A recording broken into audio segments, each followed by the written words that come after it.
أشهد أن لا إله إلا الله وحده لا شريك له وأشهد أن محمدا عبده ورسوله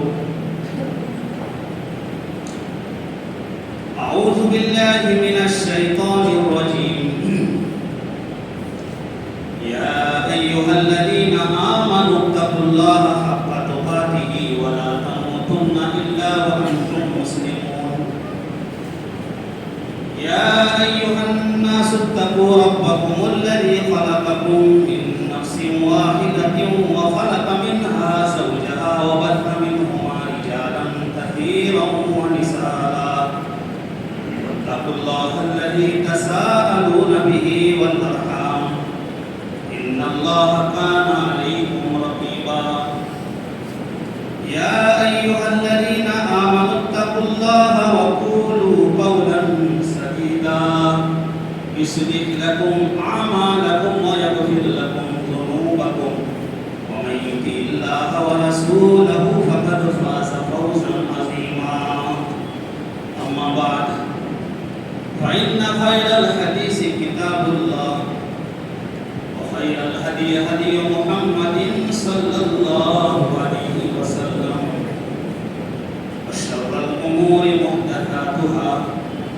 وكل محدثة بدعة وكل بدعة ضلالة وكل ضلالة في النار فقد قال الله تبارك وتعالى في كلامه المجيد أعوذ بالله من الشيطان الرجيم بسم الله الرحمن الرحيم والفجر وليال عشر والشفع والوتر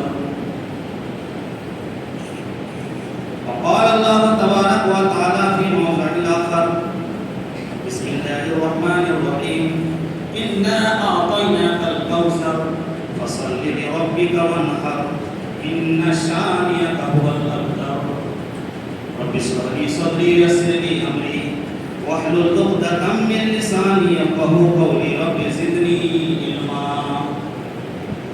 تمام قسم کی حمد و ثنا کبریائی بڑائی و برتری اس بات رب العزت کے لیے لائق و ذمہ ہے جو خالق کائنات و مالک ارض السما ہے وحدہ لا شریک لہ جو تنہا ہے اس کا کوئی ساجی نہیں کوئی ساتھی نہیں کوئی شریک نہیں کوئی ہمسر نہیں اس کے مد مقابل کوئی بھی نہیں ہے وہی بادشاہوں کا بادشاہ ہے حاکموں کا حاکم ہے پوری دنیا کا نظام بذات خود وہ چلا رہا ہے کسی کے مشورے کی ضرورت نہیں ہے کسی کی صلاح کی ضرورت نہیں ہے کسی سے کوئی بات پوچھنے کی ضرورت نہیں ہے وہ فعال لما یرید ہے وہ جو چاہتا ہے کر گزرتا ہے اس کا لفظ صرف کن ہوتا ہے کسی چیز کے بارے میں صرف یہ کہہ دیا جاتا ہے کن ہو جا تو وہ ہو جاتا ہے اس بات رب العزت کی جتنی ہی تعریفیں کی جائیں کم ہے جس نے ہمیں اشرف المخلوقات بنا کر کے پیدا فرمایا اور اتنا ہی نہیں بلکہ ہمیں اہل ایمان بنایا مسلمان بنایا نبی کی امت میں داخل فرمایا یہ اس کی مہربانی ہے اس کا کرم ہے اس کا فضل ہے اور ہمارے رہنمائی کے لیے ہماری رشد و ہدایت کے لیے ہماری بھلائی کے لیے ہماری کامیابی و کمائی کے لیے بے شمار نبیوں کو پیغمبروں کو رسولوں کو اس دنیا کے اندر مبعوث فرمائے ہزار ہزار درود و سلام نازل ہو اس حسن اقدس مقدس مطہرہ مبارکہ پر جن کا نام نام گرامی ہمارے مصطفیٰ محمد رسول اللہ صلی اللہ علیہ وسلم ہے میرے محترم بزرگوں دوستوں عزیز ساتھیوں اور پردہ نشین ماؤں بہنوں یہ وہ ایام ہیں جو سال کے بہترین ایام میں سے ان ایام کا ملا نہیں. ان ایام کا کوئی تقابل نہیں ہے. ایسے ایام میں ہم، ایسے دنوں میں ہم، ایسے عشرے میں ہم داخل ہو چکے ہیں جو بہت ہی زیادہ فضیلت والے، برکت والے، مقام و مرتبہ والے ایام ہیں. اور اس کے ساتھ ساتھ یہ جمعے کا دن یہ بھی فضیلت والا دن ہے. یہ تو وہ دن فضیلت والے اور یہ جمعہ فضیلت والا. آپ اللہ کے یہاں پر آئے ہوئے ہیں، نبی کریم صلی اللہ علیہ وسلم کے حکم کے مطابق آپ نے غسل کیا، صبح صبح آپ نے تیاری کی جمعے کے لیے، آپ نے خوشبو لگائی، تیل لگایا، پاکی کے ساتھ، صفائی کے ساتھ چل کر کے مسجد آئے. اور مسجد آنے کے بعد جہاں آپ کو جگہ ملی وہیں پر آ کر کے آپ نفل پڑھنا شروع کر دیے. سنتوں کا آپ نے اہتمام کیا، نمازوں کا اہتمام کیا جتنی اللہ تبارک و تعالیٰ نے توفیق دی. اگر معاملہ اسی طریقے پر رہا اور پھر جب امام آئے اور آپ نے خطبہ سنا تو اللہ کے نبی صلی اللہ علیہ وسلم فرماتے ہیں کہ اس جمعے سے لے کر کے اگلے جمعے تک، یعنی جو آج کا جمعہ ہے، اس جمعہ سے لے کر کے جو پچھلا جو جمعہ گیا ہے، ان دنوں میں جتنے گناہ ہوئے ہیں ان تمام گناہوں کو اللہ تبارک و تعالیٰ معاف فرما دیتا ہے. یہاں پر ایک نقطہ یہ ہے کہ گھر سے آئے اور جہاں پر جگہ ملے وہیں پر آ کر کے نماز پڑھے. بعض لوگ کیا کرتے ہیں، آ کر کے دوسروں کو ہٹاتے ہیں، پھلانتے ہوئے آتے ہیں.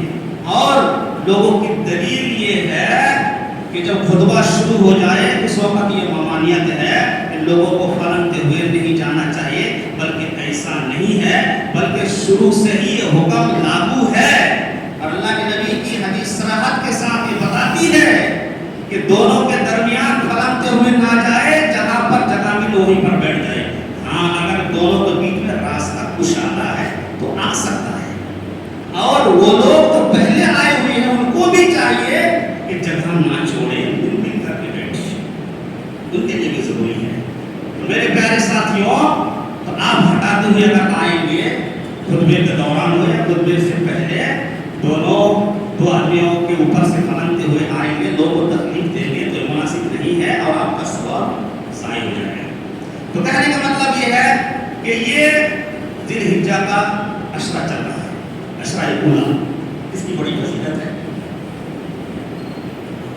اللہ تبارک و تعالیٰ اس عشرہ کی قسم کھاتا ہے. قرآن کریم کے اندر موجود ہے، جو آیت تلاوت کی گئی ہے. فرمایا والفجر وليال عشر والشفع والوتر. اللہ تبارک و تعالیٰ ان ایام کی قسمیں کھا رہا ہے. والفجر، فجر کی قسم. یہ فجر کی نماز یہ عام نماز نہیں ہے، بڑی فضیلت والی یہ نماز ہے. اور یوم النہر کی جو فجر ہے اس فجر کی اللہ تبارک و تعالیٰ قسم کھا رہا ہے. والفجر ولیال عشر، اور ان ایام کی جو راتیں ہیں 10 راتوں کی اللہ تبارک و تعالیٰ قسم کھا رہا ہے. والشفع والوتر، اور جفت کی قسم اور وتر کی قسم. جفت سے مراد یوم النہر قربانی کا دن ہے، اور طاق سے مراد عرفہ کا دن ہے. عرفے کی قسم کھائی اور قربانی کے دن کی قسم کھائی اور 10 راتوں کی قسم کھائی اور یوم النہر کی جو فجر کی نماز ہے اس کی قسم کھائی. ان قسموں کی وجہ سے پتہ چل گیا کہ اللہ تبارک و تعالیٰ کے یہاں ان چیزوں کی بہت ہی زیادہ اہمیت ہے. اسی لیے جناب محمد رسول اللہ صلی اللہ علیہ وسلم نے فرمایا، بخاری شریف کی حدیث ہے، ما من ایام والعمل الصالح فيها احب الى الله من هذه الايام. اللہ کے نبی صلی اللہ علیہ وسلم نے فرمایا کہ کوئی بھی عمل اللہ تبارک و تعالیٰ کو اتنا پسند نہیں ہے دوسرے ایام میں، دوسرے دنوں میں، جتنا پسند ان ایام کے اندر اللہ تبارک و تعالیٰ کو پسند ہے.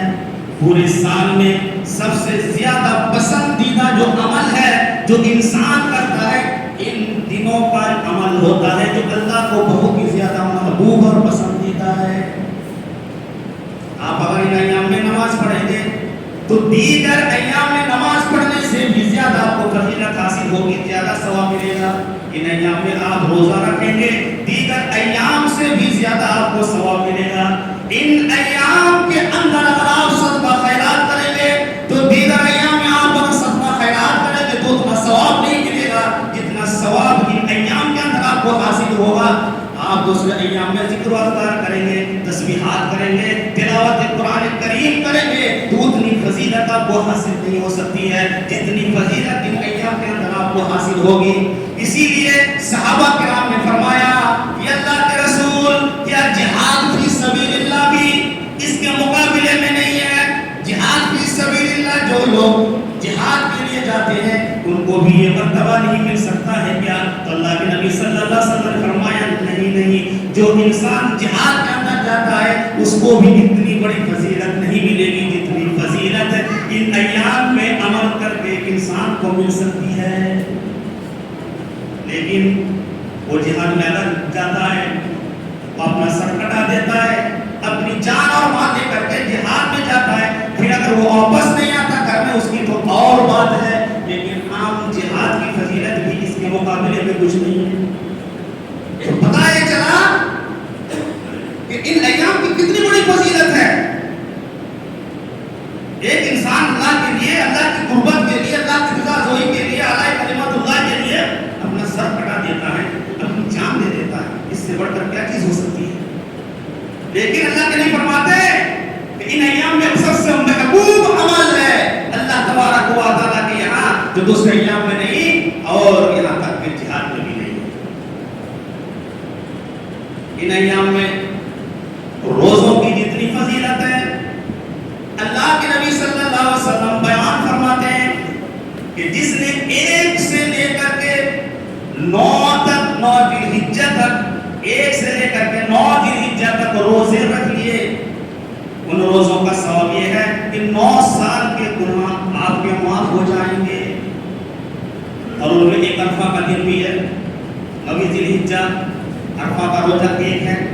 اس دن جو روزہ رکھے گا 1 سال اگلے اور 1 سال پچھلے کا گناہ معاف ہو جائے گا.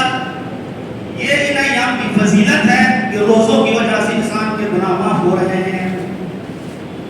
میرے پیارے ساتھیوں, یہ جو فضیلتیں ہیں اللہ کے نبی اتنی بڑی فضیلت بیان فرمائی ہے تو کوئی نہ کوئی تو نقطہ ہوگا, کوئی نہ کوئی تو سبب ہوگا. اس کی وجوہات ہوں گی. اس کے اسباب کیا ہے؟ کیا کیا اسباب ہے؟ آپ حدیث کا مطالعہ کرو اور تاریخ کی طرف اپنی نگاہ دوڑاؤ تو آپ کو پتہ چلے گا. ابن حجر اسقلانی رحمۃ اللہ علیہ اپنی کتاب کے اندر لکھتے ہیں کہ ان ایام کی فضیلت اس وجہ سے ہے کہ ان ایام میں بہت ساری عبادتیں جمع ہو چکی ہیں. اس کے علاوہ اور بھی دیگر فضیلتیں حاصل ہیں جو صرف انہی ایام, انہی دنوں کو حاصل ہے. دیگر ایام کو, دیگر مہینوں کو, دیگر سال کو نہیں ہے, دیگر ایام کو نہیں ہے, صرف انہی ایام کو وہ چیز حاصل ہے. مثال کے طور پر آپ ان ایام میں نماز پڑھیں, کیونکہ توحید تو ہے ہی ہے. ایک مسلمان موحد ہوتا ہے, اللہ کو مانتا ہے, اس کے ساتھ ساتھ نماز پڑھتا ہے, کیونکہ دن کے روزے اور رات کی نماز, نوافل, تہجد وغیرہ, تو ان ایام میں نماز پڑھنے کا جو ثواب ہے وہ دیگر ایام میں ظاہر سی بات ہے نہیں ہے.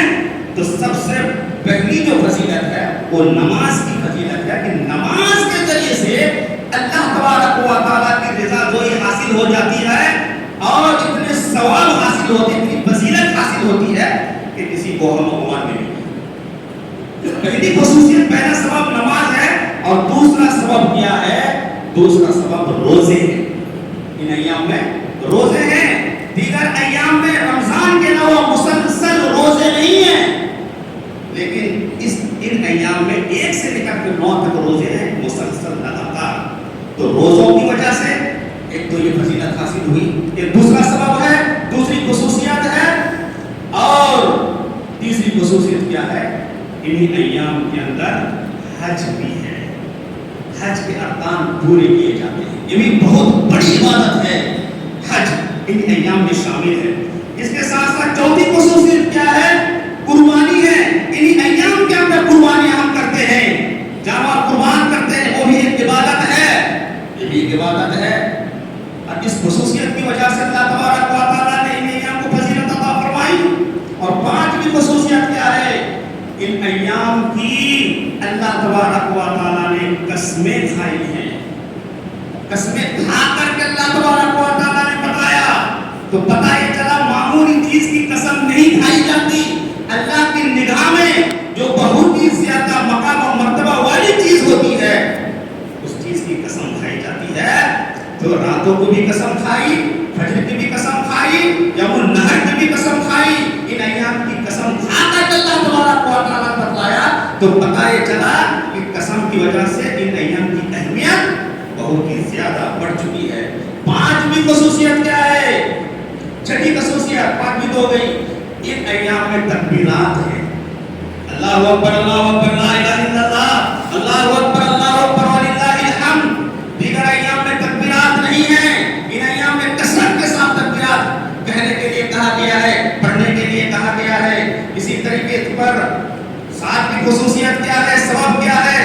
عرفے کے دن اللہ تبارک و تعالیٰ کا نزول ہونا، عرفہ کا دن نہیں وہ واحد دن ہے، بڑے تنہا دن ہے کہ اللہ تبارک و تعالیٰ دن میں اترتا ہے، ساتوں آسمان سے آسمانی دنیا پر نیچے اتر آتا ہے۔ اللہ تبارک و تعالیٰ دن میں کبھی اترتا نہیں ہے، اللہ کبھی دن میں اترتا نہیں ہے ساتوں آسمان سے نیچے، لیکن صرف اور صرف عرفے کے دن اترتا ہے اللہ تبارک و تعالیٰ، اس کا نزول ہوتا ہے، اور عرفے کے دن اتر کر کے فرشتوں کے سامنے خبر فرماتا ہے، اور اس دن اتنی کثرت کے ساتھ لوگوں کو جہنم سے آزاد کیا جاتا ہے کہ دیگر ایام میں نہیں کیا جاتا۔ تو یہ فضیلت ہے، عرفہ انہی ایام کے اندر موجود، اور اللہ تبارک و تعالیٰ دن میں اترتا ہے، اللہ اترتا ہے تو رات میں اترتا ہے، اور دنوں میں تہجد کے وقت اترتا ہے، اس میں 15ویں شب کو جو حدیث میں آتا ہے دن میں صرف اور صرف یوم عرفہ کے دن اترتا ہے اللہ تبارک و تعالیٰ۔ اور آٹھویں خصوصیت، آٹھواں سبب کیا ہے کہ موسیٰ علیہ السلام جب اللہ تبارک و تعالیٰ کے کہنے پر، بلانے پر کوہ طور پر تشریف لے گئے، اور وہاں پر ہم کلامی ہوئی، حضرت موسیٰ علیہ السلام نے اللہ سے کلام کیا، اور مسلسل ایک مہینے تک اللہ تبارک و تعالیٰ ان سے کلام کرتا رہا۔ بنی اسرائیل کو چھوڑ کر کے ایک مہینے کے لیے 30 دن کے لیے کوہ طور پر موسیٰ گئے تھے۔ جب یہ ایام ختم ہو گئے، ایک مہینہ مکمل ہو گیا، 30 دن مکمل ہو گئے، تو اللہ تبارک و تعالیٰ نے 10 دنوں کا اور اضافہ کر دیا، وَوَعَدْنَا مُوسَىٰ 30 لَيْلَةً وَأَتْمَمْنَاهَا۔ میرے پیارے ساتھیوں، جو 10 دن بعد میں اضافہ کیے گئے، وہ 10 دن یہ ذی الحجہ کے 10 دن تھے، یہی ذی الحجہ کے 10 دن تھے جو اضافہ کیا گیا تھا بعد میں۔ اس کی وجہ سے اس کی فضیلت بہت ہی زیادہ ہے، یہ بھی ایک سبب ہے میرے پیارے ساتھیوں۔ اور 9ویں وجہ کیا ہے، 9ویں خصوصیت کیا ہے کہ اللہ تبارک و تعالیٰ نے آسمان و زمین بنانے سے پہلے، اس کی تخلیق سے پہلے تمام روحوں کو زندہ کیا تھا، اکٹھا کیا تھا، انسانوں کی روحوں کو اکٹھا کیا تھا، اور ان سے عہد لیا تھا، لست بربکم، کیا میں تمہارا رب نہیں ہوں؟ تو سب نے کہا تھا کہ اللہ تو ہمارا رب ہے، تیری ہی عبادت کریں گے۔ یہ عہد و پیمان جو ہوا تھا روحوں کے ساتھ عالم ارواح کے اندر، یہ کب ہوا تھا؟ انہی 10 دنوں میں 9ویں ذی الحجہ کو عہد و پیمان ہوا تھا، 9ویں ذی الحجہ کو اللہ تبارک و تعالیٰ نے عہد لیا تھا انسانوں سے، روحوں سے۔ یہ بھی ایک سبب ہے میرے پیارے ساتھیوں، کتنی خصوصیتیں اکٹھی ہو چکی ہیں، کتنے اسباب اکٹھے ہو چکے ہیں۔ اس کے علاوہ جو دین مکمل ہوا، وہ دین مکمل کب ہوا؟ 9ویں ذی الحجہ کو دین مکمل ہوا۔ جناب محمد رسول اللہ صلی اللہ علیہ وسلم حجۃ الوداع کے موقع پر حج کرنے کے لیے گئے. عرفات کے موقع پر اللہ کے نبی صلی اللہ علیہ وسلم سواری پر سوار ہیں اور لوگوں کو خطاب کیا اور فرمایا یوم اکملت لکم دینکم واتممت علیکم نعمتی ورضیت لکم الاسلام دینا.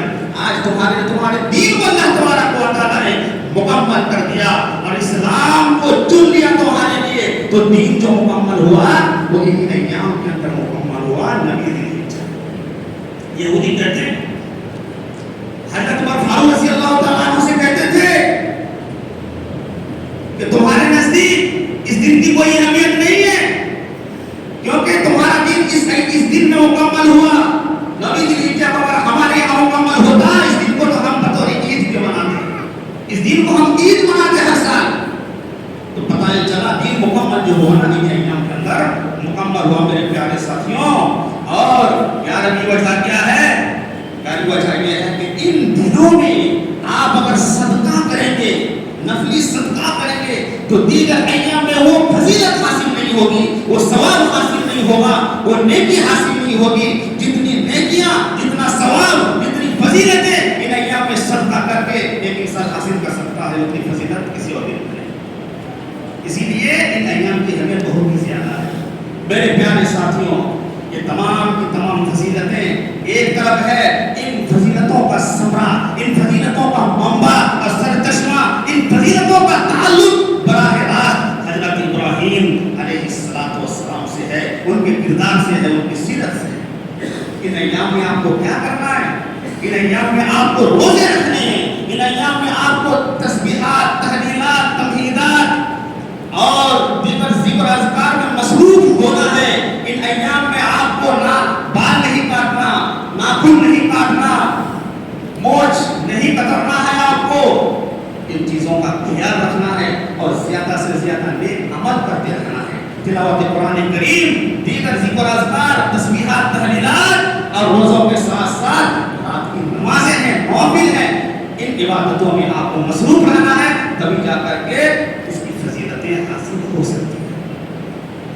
میرے پیارے ساتھیوں, قربانی کے تعلق سے کچھ ان فضیلتوں کے ساتھ ساتھ جو ایک اہم چیز ہے وہ ہے قربانی, جو سامنے آ رہی ہے. دن بہت ہی کم ہے, آپ کو معلوم ہو جانا چاہیے کہ قربانی ہے کیا چیز. قربانی کا تعلق کہاں سے ہے, کس سے ہے, اس کی ابتدا کب ہوئی ہے؟ تو قرآن کریم سے پتہ چلتا ہے کہ اللہ تبارک و تعالی نے ہر ایک امت کے لیے قربانی کا دن مقرر کر رکھا. فرمایا وَلِكُلِّ أُمَّةٍ جَعَلْنَا مَنسَكًا لِيَذْكُرُوا اسْمَ اللَّهِ عَلَىٰ مَا رَزَقَهُم مِّن بَهِيمَةِ الْأَنْعَامِ. اللہ تبارک و تعالی نے فرمایا کہ ہر ایک امت کے لیے میں نے قربانی کا دن مقرر کر دیا, قربانی کا طور و طریقہ مقرر کر دیا ہے.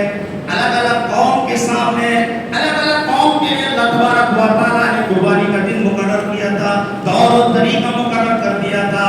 لیکن آج جو ہم قربانی کر رہے ہیں, یہ قربانی حضرت ابراہیم علیہ السلام کے کردار سے ہے, ان کی سیرت سے ہے. صحابہ کرام رضوان اللہ تعالی علیہم اجمعین حضرت ابراہیم علیہ السلام کی جو قربانی ہے ان کے تعلق سے, جو اللہ کے نبی صلی اللہ علیہ وسلم قربانی کیا کرتے تھے اور صحابہ کو حکم دیا کرتے تھے, تو صحابہ نے پوچھا تھا ما ہی الاضاحی, یہ اللہ کے نبی یہ قربانی کیا چیز ہے, کیوں کرتے ہیں, آپ کیوں کرتے ہیں, ہم کیوں کرتے ہیں؟ تو اللہ کے نبی صلی اللہ علیہ وسلم نے فرمایا تھا سنت ابیکم ابراہیم, یہ قربانی حضرت ابراہیم علیہ السلام کی سنت ہے. اس کی ابتدا تو آج سے نہیں ہے, بلکہ حضرت آدم علیہ السلام جب دنیا میں آئے تھے اسی وقت سے اس کی ابتدا ہو چکی تھی. فرمایا قرب قربانا فتقبل من احدہما, حضرت آدم علیہ السلام کے دو بیٹوں نے لڑائی کی, جھگڑا کیا, اور ان جھگڑوں کی بنیاد پر حضرت آدم علیہ السلام نے کہا تم قربانی پیش کرو. لہذا دونوں نے قربانی پیش کی. حابیل اور قابیل نے, پہلے زمانے میں یہ ہوتا تھا کہ اللہ تبارک و تعالیٰ کی قربت کے لیے جو چیز پیش کی جاتی تھی آسمان سے آگ آتی تھی اور اس چیز کو کھا لیا کرتی تھی, پتہ چل جاتا تھا قربانی قبول ہو گئی. جب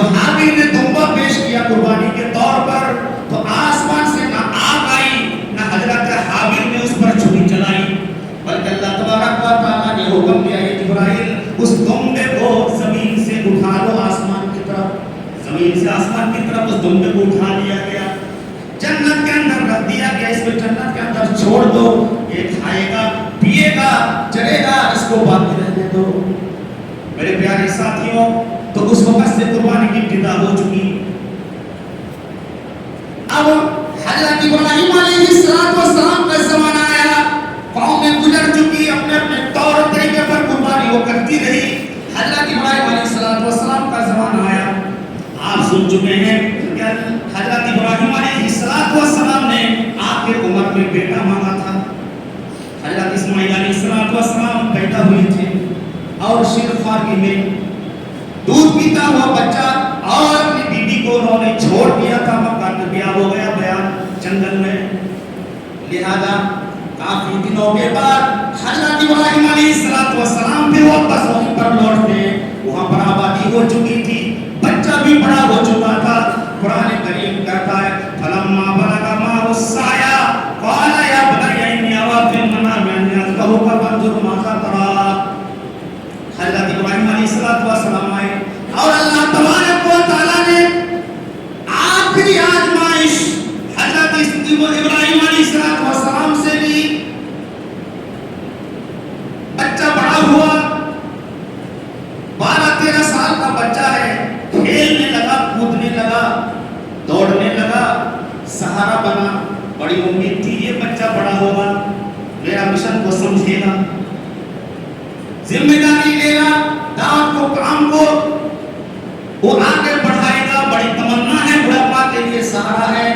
لیکن حضرت ابراہیم علیہ السلام رات کے اندر لیٹتے ہیں، سوتے ہیں، اب اس رات میں حضرت ابراہیم علیہ السلام کے خواب میں آتا ہے کہ میں اپنے بیٹے کو اپنے ہاتھ سے ذبح کر رہا ہوں۔ صبح ہوئی، اٹھیے اور غور فکر کرنے لگے۔ یہ کس دن خواب آیا؟ آج ذوالحجہ کو خواب آیا، اور اسی کو یوم الترویہ کہا جاتا ہے۔ آج ذوالحجہ سے حج کے ارکان شروع ہوتے ہیں۔ یوم الترویہ مطلب غور و فکر کا دن۔ حضرت ابراہیم علیہ السلام غور و فکر کرنے لگے کہ کروں تو کروں کیا۔ دوسرے دن رات آئی، پھر سوئے، پھر دوسرے دن بھی خواب آیا، پھر صبح اٹھے اور وہ پہچان گئے، جان گئے، یقین ہو گیا کہ اب قربانی کرنی ہی ہے۔ وہ یوم عرفہ کا دن ہے۔ عرفہ کا مطلب یہ تھا جاننا، پہچاننا، علم حاصل کرنا، ان کو پختہ علم ہو گیا، اب قربانی کرنی ہے۔ تیسرے دن بھی خواب آیا، اب اس دن یوم النحر، قربانی کے لیے تیار ہو گئے۔ لہذا حضرت ابراہیم علیہ السلام نے کہا کہ بی بی ہاجرہ آپ اس کو تیار کرو، اس کو لے جانا چاہتا ہوں، کیونکہ پہلے اللہ تبارک و تعالیٰ نے حکم دے دیا تھا۔ فلما بلغ معه السعي قال يا بني إني أرى في المنام أني أذبحك فانظر ماذا ترى۔ حضرت ابراہیم علیہ السلام لے کر کے چلے گئے۔ قربانی کا دن آیا، یوم النحر کا دن آیا۔ مفسرین نے لکھا ہے جہاں پر اسماعیل کو لے کر کے گئے تھے قربانی کے لیے، وہ مینا کا میدان تھا۔ مینا کے میدان میں کوئی آبادی نہیں، کچھ نہیں ہے، بیاب ہو گیا میدان ہے۔ میرے پیارے ساتھ وہاں جا کر کے حضرت اسماعیل سے کہنے لگے، کیا کہنے لگے؟ فانظری ماذا تری، اے میرے بیٹے، میں نے خواب میں دیکھا کہ میں تمہیں قربان کر رہا ہوں، تم غور فکر کر لو، اب تمہیں کیا کرنا ہے، تمہاری کیا رائے ہے، تم اس کے لیے تیار ہو یا نہیں ہو؟ میرے پیارے ساتھیوں، 12-13 سال کا بچہ کیا سمجھ ہے، لیکن اطاعت و فرما برداری، دیکھو اپنے والد کی فرما برداری کس طریقے سے کر رہے ہیں۔ یا باقی فالمات یا ابتی فالمات ستجدنی انشاءاللہ من الصابرین۔ اے میرے ابو جان، اللہ تبارک و تعالیٰ نے جس چیز کا کو حکم دیا ہے، اس حکم کی تعمیل میں ذرا برابر دیر نہ کریں، آپ کا گزاریے۔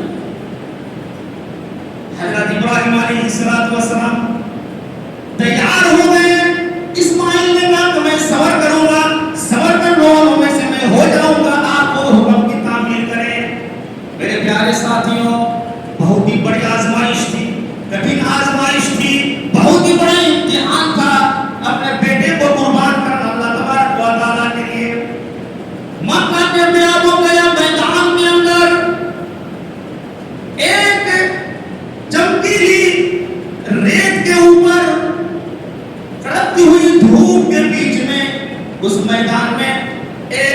99 سال کا بوڑھا باپ اپنے ہاتھ میں چھری لیے ہوئے کھڑا ہے.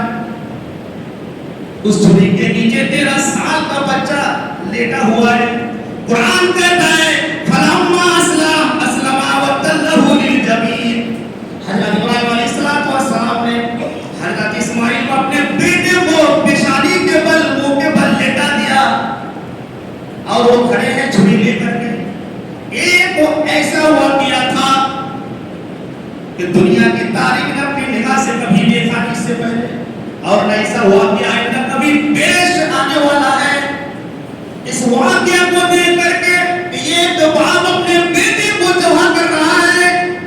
یہ واقعہ بہت ہی زیادہ خطرناک پرجوش واقعہ تھا. اس کو دیکھ کر کے آسمان کے اندر بھی تھپکی تاری ہو گئی, فرشتے بھی زاروں قطار رونے لگے, ہواؤں کی رفتار دھیمی ہو گئی اور درختوں کے پتوں نے جنبش کرنا چھوڑ دیا. چوپایوں کی نقل حرکت بھی بند ہو گئی, پہاڑوں پر ایک خاموشی طاری ہو گئی, پرندوں نے پرواز بھی کرنا چھوڑ دیا کہ آج اس وقت کیا ہونے والا ہے. کیا واقعی حضرت اسماعیل علیہ السلام کو حضرت ابراہیم ذبح کر دیں گے یا نہیں؟ میرے پیارے ساتھیوں, حضرت ابراہیم علیہ السلام نے لیٹا دیا, گردن پر چھری رکھ دی. اب اسماعیل علیہ السلام کہنے لگے میرے ابو جان, مجھے معلوم ہے کہ جب آپ وہ ذبح کریں گے تو تکلیف ہوگی, اور اس میں تکلیف کی وجہ سے میں اچھلوں گا کودوں گا, جس کی وجہ سے آپ پریشان ہو جاؤ گے. میرے ابو جان, میرا ہاتھ آپ باندھ دیں, میرے پیر اور میرے ہاتھ دونوں پیچھے کی طرف باندھ دیں. مسند احمد کی روایت, حضرت ابراہیم علیہ السلام نے اپنے بیٹے کے ہاتھ کو باندھ دیا, پیر بھی باندھ دیے, اب لٹا دیا گیا. اسماعیل علیہ السلام کہنے لگے میرے ابو جان, جو میرے سر کے نیچے جو چادر ہے اس چادر کو کھینچ لے. اس جگہ پر اس چادر کے علاوہ دوسرا کپڑا تو ہے ہی نہیں کہ میرے انتقال کے بعد, میرے ذبح ہونے کے بعد وہ کفن کے لیے کام آئے. آپ تو مجھے کفنائیں گے تو ایک چادر کو کھینچ لے, اسی چادر میں مجھے کفنا دینا. جیسے جیسے کہتے گئے اسماعیل علیہ السلام ابراہیم علیہ السلام کرتے چلے گئے. اس کے بعد کہنے لگے میرے جسم کے جو کرتا ہے اس کرتے کو بھی اتار دیں, اور یہ کرتا لے جا کر کے میری والدہ حجرہ علیہ السلام کو دے دینا اور حجرہ علیہ السلام پیش کر دینا. جب بھی وہ مجھے یاد کرے گی تو یہ کرتا کو دیکھ لیا کرے گی, جس کی وجہ سے اس کے دل کو سکون مل جائے گا, وہ تسلی حاصل کرے گی. اس کرتے کو بھی آپ اتار لیں. حضرت ابراہیم علیہ السلام نے کرتے کو بھی اتار لیا. اس کے بعد حضرت ابراہیم علیہ السلام نے چھری چلائی. چھری حرکت کر رہی ہے اور اتنی تیز چھری ہے, زاد المعاد کے اندر ابن قیم جوزی رحمۃ اللہ علیہ فرماتے ہیں کہ وہ چھری اتنی تیز تھی کہ اس کی نوک کو اگر سنگ مرمر پر رکھ دیا جاتا تو وہ سنگ مرمر سوراخ ہو جاتا, چھید ہو جاتا. وہ چھری حرکت کر رہی ہے اور اس کو دیکھ کر کے جبرائیل علیہ السلام نے کہا اللہ اکبر اللہ اکبر. اسماعیل علیہ السلام نے کہا لا الہ الا اللہ, اور ابراہیم علیہ السلام کہنے لگے وللہ الحمد. اللہ تبارک و تعالیٰ کو یہ جملہ اتنا پسند آیا کہ اس جملے کو پوری امت کے لیے رائج کر دیا, اور 1 سے لے کر 13 تاریخ تک اس کو قانون بنا دیا ہے کہ مومن اس جملہ کو دہرائیں گے اور عید کی نماز سے پہلے بھی, بعد بھی, جاتے ہوئے آتے ہوئے بھی پڑھیں گے. اس کو سنت کے اندر شامل کر دیا گیا. یہ منظر دیکھ کر کے اللہ تبارک و تعالیٰ فرشتوں سے کہنے لگا یہ فرشتے دیکھو ابراہیم علیہ السلام کس طریقے سے میری اطاعت و فرما برداری کر رہے ہیں. یہ فرشتے تم نے تو منع کیا تھا تخلیق آدم کے وقت کہ اللہ تو آدم کو پیدا نہ کرنا, انسان کو پیدا نہ کرنا, یہ تو دنیا میں جا کر قتل غارت مچائیں گے, فساد مچائیں گے. یہ فرشتے کیا قتل غارت ہے, کیا یہ فساد ہے جو یہ کر رہے ہیں؟ فرشتے کہنے لگے کہ اللہ تو نے بھی تو کہہ دیا تھا کہ جو میں جانتا ہوں تم نہیں جانتے. یہ جبرائیل جاؤ, میرے حبیب نے اپنے خواب کو سچا کر دیا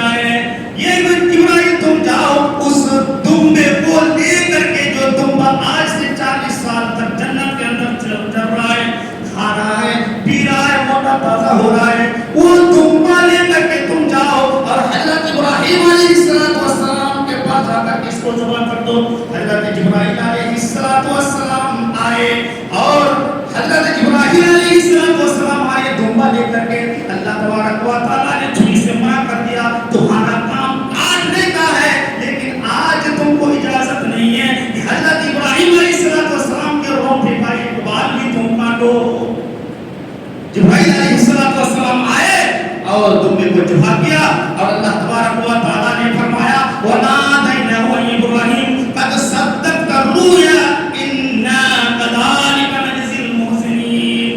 ابراہیم علیہ السلام بس کرو آپ نے خواب کو سچا کر دکھایا ہے۔ إِنَّ هَذَا لَهُوَ الْبَلَاءُ الْعَظِيمُ، یہ بہت ہی بڑا امتحان تھا جو آپ امتحان میں پاس ہو چکے۔ وَفَدَيْنَاهُ بِذِبْحٍ عَظِيمٍ، ہم نے دمبا کے بدلے میں حضرت اسماعیل علیہ السلام کو بچا لیا۔ وَتَرَكْنَا عَلَيْهِ فِي الْآخِرِينَ، اور اس سنت کو آگے کے لیے اور رہتی دنیا تک کے لیے ہم نے اس سنت کو جاری کر دیا ہے۔ ہر سال آپ کو یاد کریں گے، اس سنت کو زندہ کریں گے۔ حضرت ابراہیم علیہ السلام نے جب مڑ کر کے دیکھا تو دمبا جمع ہوا پڑا ہوا ہے۔ حضرت ابراہیم علیہ السلام نے اپنے ہاتھ سے دمبا کو دبا نہیں کیا، وہ پہلے سے جمع ہوا تھا۔ جب مڑ کر کے دیکھا تو پہلے سے جمع ہوا ہے۔ یہ قربانی ہے میرے پیارے ساتھی۔ ابراہیم علیہ السلام نے جانبداری کے ساتھ تمام مراحل میں جو مراحل امتحان کے تھے، آزمائش کے تھے، ان مراحل سے گزر کر کے قربانی دی، اور بڑی قربانی تھی۔ اپنی جان کی قربانی دی، اپنے مال کی قربانی دی، اپنے نفس کی قربانی دی، اور تمام چیزوں کو اللہ تبارک و تعالیٰ کے حوالے کر دیا۔ آج ہم نے کون سی قربانی دی؟ آج ہم مسلمان ہیں، نام ہے عبدالرحیم، سلمان، نام ہے عبدالستار، عبدالقہار، لیکن پوچھا جائے قربانی تم نے کیا دی؟ کچھ نہیں۔ آپ قربانی دی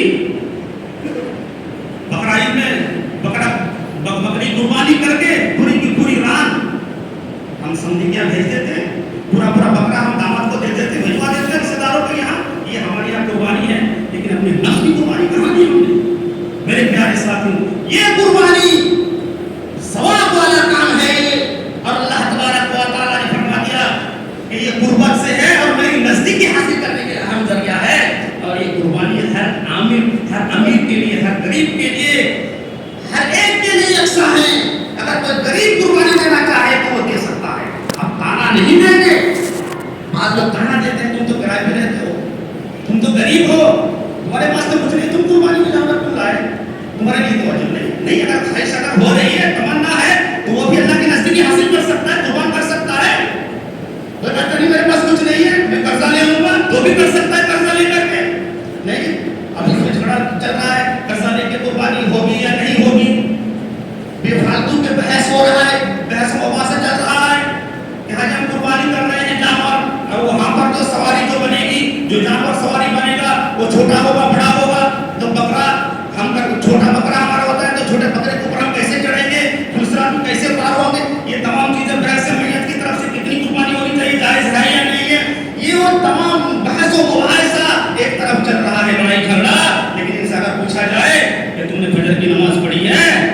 نہیں۔ نماز کی پابندی ہے؟ نہیں۔ اللہ نے کہا اِنَّا أَعْطَيْنَاكَ الْكَوْثَرَ فَصَلِّ لِرَبِّكَ وَانْحَرْ إِنَّ شَانِئَكَ هُوَ الْأَبْتَرُ۔ کہ نبی ہم نے آپ کو خیر کثیر سے نوازا ہے، اور آپ پہلے نماز پڑھے پھر قربانی دیں۔ پتہ ہی چلا پہلے نماز ہے بعد میں قربانی ہے۔ جو بے نمازی ہے اس کی قربانی نہیں ہے، اس کی نماز نہیں تو کچھ بھی نہیں ہے، صدقہ بھی بیکار، قربانی بیکار، حج بھی بیکار، عمرہ بھی بیکار، زکات بھی بیکار، ساری چیزیں بیکار ہیں۔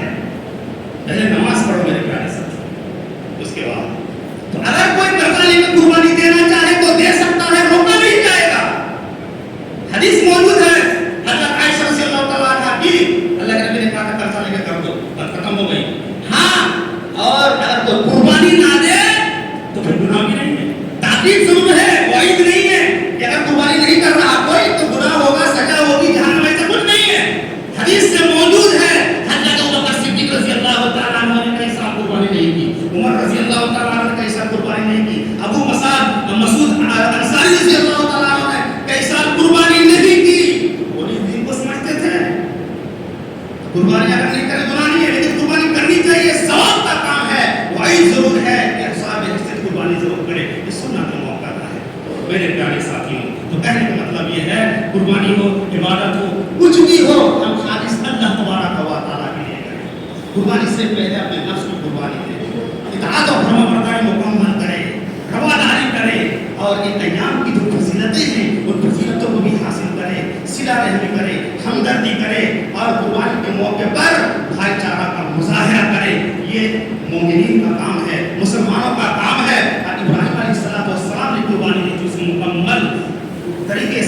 اپنی زندگی میں اس کو بیٹھائے. اللہ تبارک و تعالیٰ سے دعا ہے کہ الہ العالمین ہمیں کہنے سننے سے زیادہ عمل کرنے کی توفیق عطا فرما. یا الہ العالمین ہمیں مکمل فرمانبرداری اور اطاعت کرنے کی توفیق عطا فرما. یا الہ العالمین ہماری نمازوں کو، ہماری قربانیوں کو، ہماری دیگر عبادتوں کو قبول فرما. جو پریشان ہیں ان کی پریشانیوں کو دور فرما. ہمارے روزی میں خیر و برکت عطا فرما. ہمارے کاروبار میں خیر و برکت عطا فرما. اور جب تک ہم کو اس دنیا کے اندر ایمان اور اسلام کے ساتھ جب ہمارا خاتمہ ہو تو ایمان کے ساتھ ہو. واقعی